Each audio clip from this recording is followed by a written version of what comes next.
Assalamualaikum warahmatullahi wabarakatuh. Perkenalkan, nama saya Lutfi Nurjihan dengan NIM 20081080027 dari kelas PAUD 3B. Di sini saya akan menjelaskan tentang konsep dasar kurikulum. Pengertian kurikulum.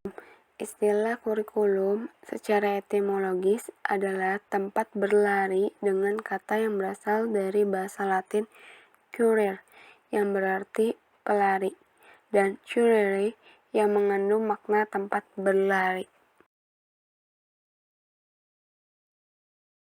Undang-Undang Nomor 20 Tahun 2003 tentang Sistem Pendidikan Nasional menyebutkan bahwa kurikulum adalah seperangkat rencana dan pengaturan mengenai tujuan, isi, dan bahan pelajaran, serta cara yang digunakan sebagai pedoman penyelenggaraan kegiatan pembelajaran untuk mencapai tujuan pendidikan tertentu.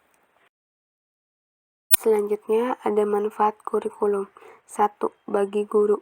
Kurikulum dapat digunakan sebagai pedoman untuk merancang, melaksanakan, dan mengevaluasi hasil kegiatan pembelajaran. 2. Bagi sekolah.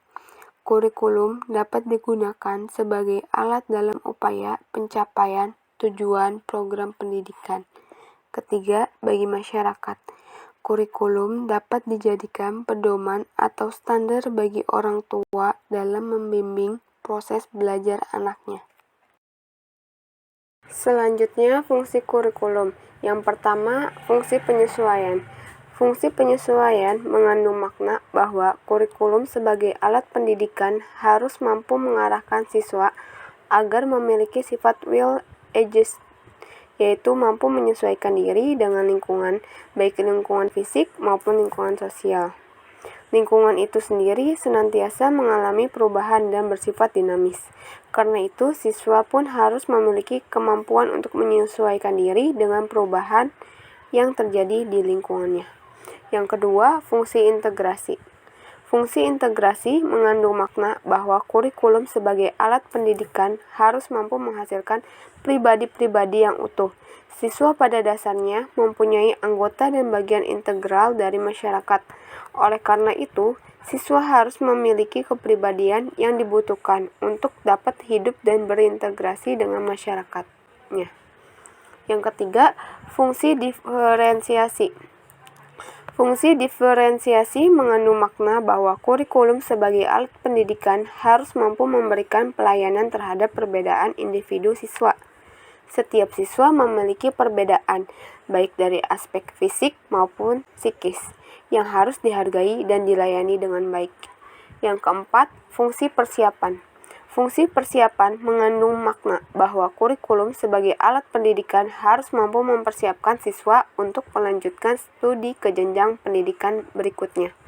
Selain itu, kurikulum juga diharapkan dapat mempersiapkan siswa untuk dapat hidup dalam masyarakat seandainya karena sesuatu hal tidak dapat melanjutkan pendidikannya.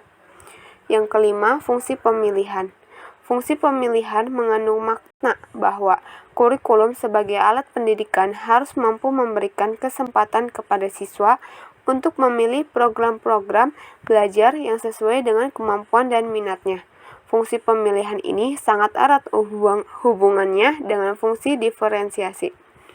Karena pengakuan atas adanya perbedaan individual siswa berarti pula diberinya kesempatan bagi siswa tersebut untuk memilih apa yang sesuai dengan minat dan kemampuannya. Untuk mewujudkan kedua fungsi tersebut, kurikulum perlu disusun secara lebih luas dan bersifat fleksibel. Yang keenam, fungsi diagnostik. Fungsi diagnostik mengandung makna bahwa kurikulum sebagai alat pendidikan harus mampu membantu dan mengarahkan siswa untuk dapat memahami dan menerima kekuatan atau potensi dan kelemahan yang dimilikinya.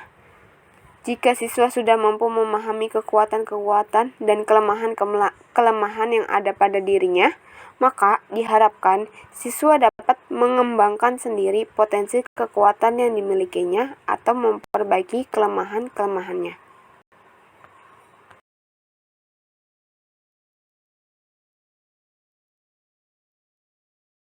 Mungkin itu saja yang dapat saya sampaikan. Kurang lebihnya mohon maaf. Wassalamualaikum warahmatullahi wabarakatuh. Terima kasih.